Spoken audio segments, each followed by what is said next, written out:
Joe, how are you? Thanks for being at the podcast in the Bears Den. I want to say thanks to you and David. First of all, David is here also. You did such an awesome job on my putter fitting process, and I just couldn't wait for us to talk again and discuss some questions that many people have, especially these newcomers in this golf boom, that they have about fitting, and have you give us some tips on how people should come prepared to a fitting. So how are you, first of all? What's new? Extremely busy, Miguel. Thanks for having me. It's awesome. I know we've been trying to do this, I don't know what, 2 months now or something like that. So it's finally good. It's finally good to do it. But yeah, we've been so busy, and it's been great. So yeah, and I'm excited to have David here with us too. Yeah, David. Thanks for being here. So David is the regional marketing manager. Details of why this the video can actually help, again, as you mentioned, David, not just skilled players, but also beginner players. I think that's one of the misconceptions, is that people who are new to the game, you often hear them say, well, I'm not good enough for that. I'm not good enough to get fitted. I'm not good enough to get a Callaway or a Ping set of irons. And I would argue it's the exact opposite, that the fitting is actually going to help a beginner much more than it will a scratch golfer. So, Joe, for people considering getting a fitting, what would you say is one key misconception that they should get out of their heads? Oh, wow. One? Right. I mean, I would say the first thing that a lot of people come in or might have a concern with is they think getting fit is more expensive. Sure. Or that they need to be a better golfer. I'm sorry to give you two, but in reality, I mean, especially with the promotions that we're doing now, if you buy the fitting with me or our other fitters are free. Okay. And you're getting that one-on-one experience. So I think people are intimidated a lot, and we're here to actually break down all those barriers, have a good time. I mean, this is an awe-inspiring kind of studio, but at the same time, it's also an intimate setting. And that's why we get to do this during store hours. Well, it's one of the things that I enjoyed about the putter fitting, and I'd like to come in and maybe have you guys give me a tour so I can bring my camera in. But the thing I liked about it, and I think I mentioned in my video, is that you guys at this particular location have the glass walls, which does give a sense of privacy to people, because I know that some people might feel a little encumbered if there are other customers walking by or can hear the chats. But you guys have a great facility there. I think that's a great point. I also want to point out, and you can tell me if I'm wrong, but I feel like someone could benefit from a fitting even if they're not perhaps buying a whole new set of clubs. Now, I know that you said the fitting is free if they buy the set of clubs, but what if somebody doesn't want to invest but says, hey, I've got some older clubs. Can someone get fit for their clubs, and then maybe you guys at the shop change the lie angles or the loft angles, or maybe get a thicker grip, or maybe put a extension in the shaft? Is that worth somebody's time? Absolutely. So we have kind of two levels of our fittings. We have our standard fittings where like an iron fitting, driver fitting, a few others are 75-minute appointments. They're normally $100. What you're also talking about is almost like an equipment evaluation, which is another thing we offer. Shortened appointment. It's half the price. And again, if we make alterations, we're more than happy to take care of that customer.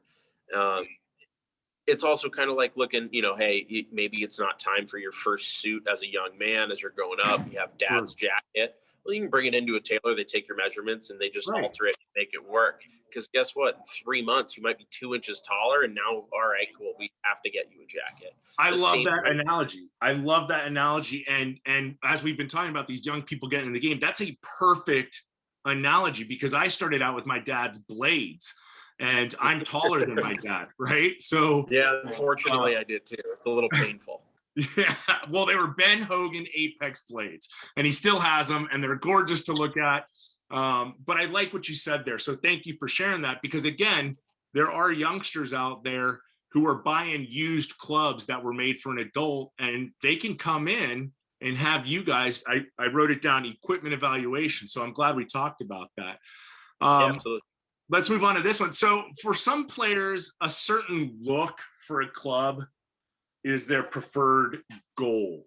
What do you tell people about how to approach their fitting mentally, right? Like if someone comes in and is like, well, I want this, but you find out through the fitting process that this that they want perhaps isn't the best for them. So how do you approach that kind of delicate subject matter with a client?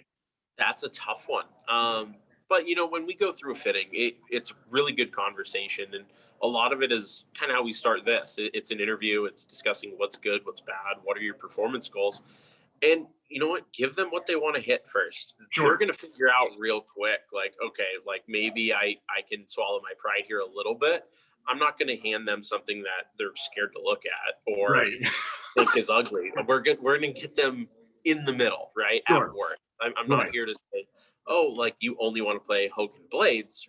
Well, all right, maybe we shouldn't, but that player's distance category now is the largest segment of golf, and it's that look, feel, performance, Right. and help, and they still look really, really good in the bag. Right. Well, I'm glad you brought up that word distance. I mean, it is the number one word in the game of golf. And so my next question actually goes to that. So everyone's looking for distance. We know that.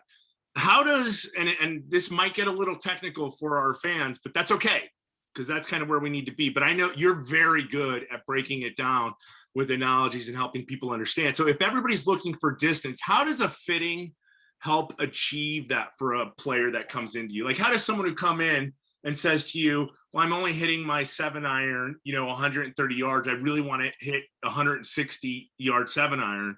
Or they talk to you about a driver. I only hit my driver 220 yards. I'd like to get 250 yards. So how does the fitting help them achieve that? How do you help them achieve that? I absolutely. It's again, it's a conversation. It's understanding realistic goals. I would love to say everybody can come in and I hand them 50 yards. I would sell every driver in this building and then some, but sometimes it's not the case. And really it's, let's bring in your equipment. We're going to evaluate apples to apples. We always hear, oh, well, I average, 275 off the tee. Maybe you do, maybe you don't.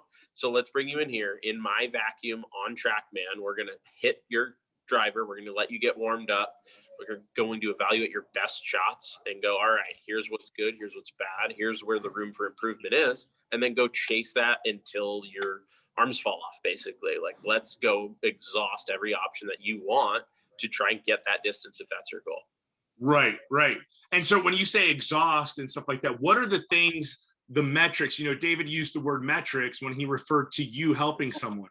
What are the metrics that people might want to be aware of before they go in? So for example, you hear when people are chasing distance with the driver, they hear low spin drivers or high MOI or high launch angles. If you can maybe break that down and then apply that or contrast it with irons, because then you hear people saying, well, I want irons that'll give me more backspin on the greens. So it sounds like there's different types of ways to look at backspin. And how do you present that in your fitting?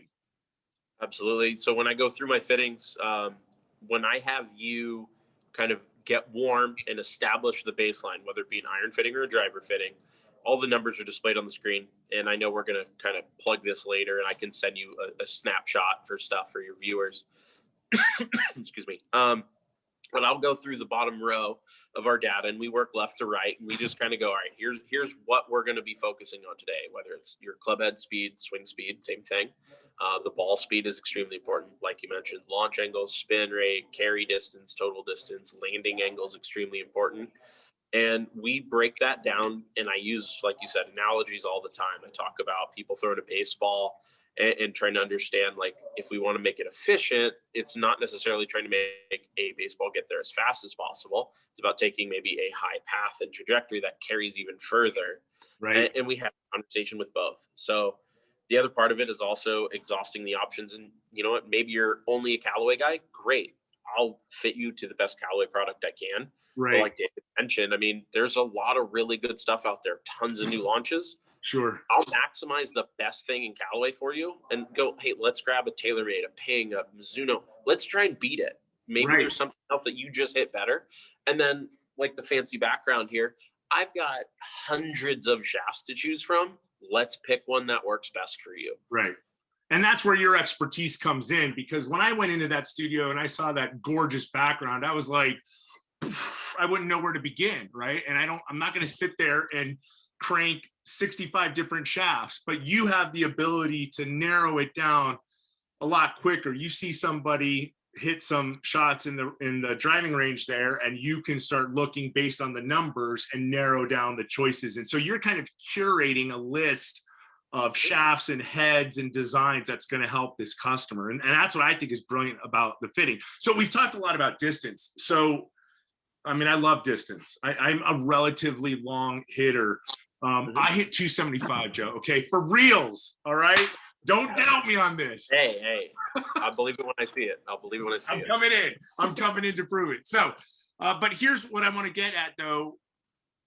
You know, distance is obviously the hot thing. We've talked a lot about it already. How can you help someone get more accurate? I'll tell you this. I play in a weekly skins game that has a mix of young guys like in their 20s, 30s, but there are also guys in their 60s and 70s, and they will take money because they hit it straight, they hit it accurately. And you know, so how do you help someone get more accurate if that's what they come in asking for? Like, sure. What are you looking at? What is it that you can do with a fitting to help someone get more accurate? A lot of it comes down to something you mentioned earlier with moment of inertia. Certain drivers are designed for players who want to work the golf ball, who are chasing the end of the distance line. But sometimes when we go for distance, you're also sacrificing a little bit of control. Sure. And that's, hey, we went really light to increase your club head speed, but now you can't quite control the club face. Well, right. All right, let's dial it back a little. Let's add a little weight, make sure you can feel the head, understand where the club face is at impact and throughout the swing. And then we can dial in, especially with things like the Titleist driver, well, honestly, everybody, anyone with perimeter weight, where we can really fine tune, you know, that ball flight for the player. I talk about it, and Callaway talks about it, where you have your adjustment cogs that are kind of like levers. It's either on or it's off. But then you have these little weights, and they're like dimmer switches. It's like, let's fine tune the lighting, if you will. Let's fine tune the ball flight for control. And that's how I go through it. So, and again, kind of getting back to this idea that a fitting isn't exclusive to buying new clubs. Let's say I'm someone who bought a driver with movable weights, or perhaps the wrong shaft. I could come in and visit you, and you know, I'm going to pay you for your services at the fitting, but you're also going to help me fine tune something I may already own. I can get better with something I may already own, and you guys can help me achieve that by getting me the right shaft or the right grips or whatever it is, these weights, these switches. I love your analogies, dude. They're awesome. You should be a teacher, like in a classroom with students. Well, I don't know. We'll find out, maybe. I like golf too much, man. Right. I hear you. So we've talked about drivers a lot and kind of movable weights, which is a technology in drivers. In an iron fitting, what are you taking measurements of in order to get someone fit? And this is kind of a separate question, but can a fitting be successful with only testing a 7-iron that most shops have as demos? Yeah, absolutely. So yes, absolutely, 7-iron can be a successful measure of an iron fitting. Most of us play a 7-iron. Not everybody plays a 6 anymore, especially with the advent of 7s and 8 hybrids out there. Right.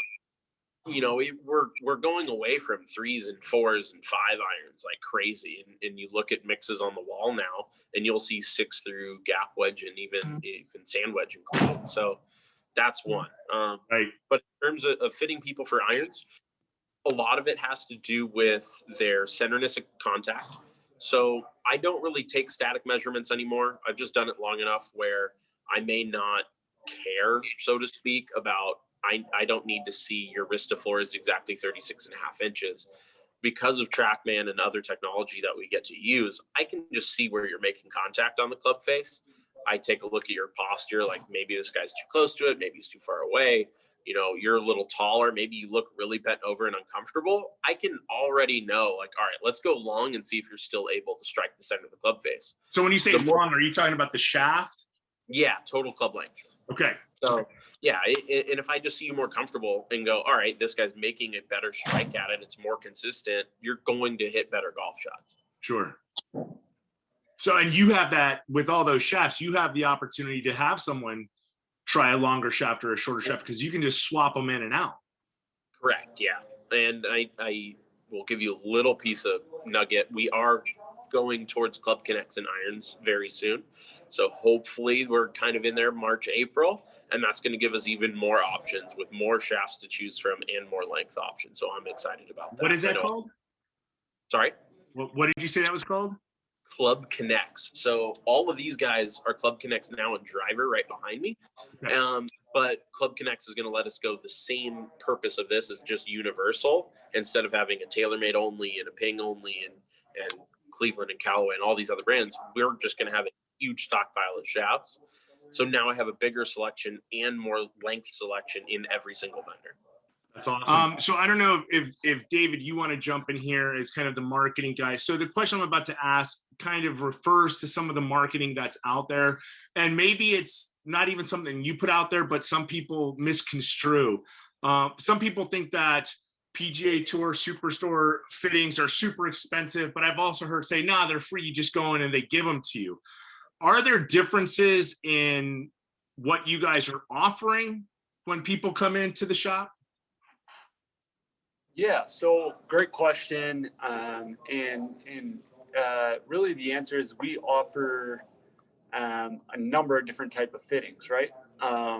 So if you come in and you just want to get fit to a stock set that's out there and swing a few clubs, maybe get some recommendations from our professionals and our associates on what's a good club for a new golfer, what's a good club for a middle of the pack golfer, or kids, something like that. That's free. We can do that in our bays. You can test out any clubs you want. And then depending on our store, we obviously here in Scottsdale, we have this great studio. And Joe's been talking about that. And it's so sick. It's so sick. We have a brochure here that we also have in stores for people to get more information. Is that stuff online also? That information? It is. Yes, it is online on our website, and kind of just gives the type of fitting we offer, and as well as the price. Okay. And I'll have Joe correct me if I'm wrong here, but when you make a purchase, that cost is credited towards your purchase, right? Credit it, we waive it. We can't do it forever, but yes, if you make a purchase, we waive the fitting fees. Gotcha. Yeah. Okay. So, and I'll make sure you get a copy of that, Miguel. Okay. And so I guess what I want my viewers to get here is that, as Joe mentioned, some people are a little intimidated. You can go in there and try clubs, demo clubs in their hitting bays, and those are separate than, say, the fitting studio. So you can go in and just try things and give it a shot, see what you like. And then if you want to just go off the rack, go get them. That's one type of thing that you guys offer. Yep. But if you really want to get detailed and fine-tuned, then there's a cost to that service. But if you move forward with a club purchase, that gets waived. So I like knowing, and I want my viewers to know that there are varying levels, because I just don't want people to think that a fitting is this supreme commitment to like buying clubs or anything like that. Right. The goal is to help you get better. And obviously they're going to take care of you at the PGA Tour Superstore, because they're going to waive that if you do end up getting clubs. And that's just really good information to have, because there's so many people out there who just get so scared of this fitting concept. And we're really here to share with our viewers that don't be. This is something you should go do. Joe, what do you think are some tips that you should give to someone before they get a fitting? So they schedule a fitting at whatever PGA Tour Superstore is close to them. But what are some tips that they should do in preparation before they get to the store, or once they get to the store, to fully benefit from that time allotment? Sure. Anytime someone makes an appointment with us, I always will say, safe side, wear your golf shoes, bring your golf glove. We used to give out gloves for our fittings. With COVID policy, we just threw all of them away, just trying to eliminate points of contact. So bring your glove if you wear one. Obviously, we can get one off the floor and you can ring it up after your fitting's done. But wear golf shoes. If you're fitting 7-iron or a set of irons, bring your 7 just so we can compare it. You can bring the whole bag, whatever is more convenient. But same. Just bring your gamer in. I want to beat it for you. Okay. And because you do have hitting bays, are they going to be allowed to warm up before? That way they don't walk straight into the store and then they're hitting during the fitting, and some people, it gets in their head. I know that when I first met you, I just was shanking left and right, and then we did a couple grip adjustments, and then things got better. I was so nervous being in there. So I guess I just want to, because I've been playing for 22 years, and I got nervous in front of Joe the first time I met him, and it was bad. I'm not that intimidating. Come on. No, it's the wall behind you. It's all those colors and shafts and technology. But yeah, I just kind of want to reiterate what Joe just said there. Bring your own clubs, bring your golf shoes, treat it like an actual practice session at the driving range, and get there early. Let them, get you into a hitting bay and hit some irons to warm up, so that way you're not stiff. We want your swings to be quality swings to get the best out of the fitting. Quality over quantity every single time. I'm not here to watch you machine gun golf balls. You're not going to impress me by hitting 300. I'd rather you hit 30 good ones. Sure. And yeah, you're absolutely welcome to come in and warm up first. I encourage everybody to warm up. It's part of kind of my process I go through anyway. We're going to be together for 75 minutes. I don't need 75 driver swings. Right. And I want to throw this out there, because this is how I kind of got introduced to PGA Tour Superstore. You guys have a great program, and you can correct me if I'm wrong. I believe it's $100 annually to be part of your PGA Tour Superstore rewards program. And when you join that, you get unlimited 30-minute sessions in a practice hitting bay that has a launch monitor. It doesn't have the movie screen, but it does have a computer screen, and you can go practice.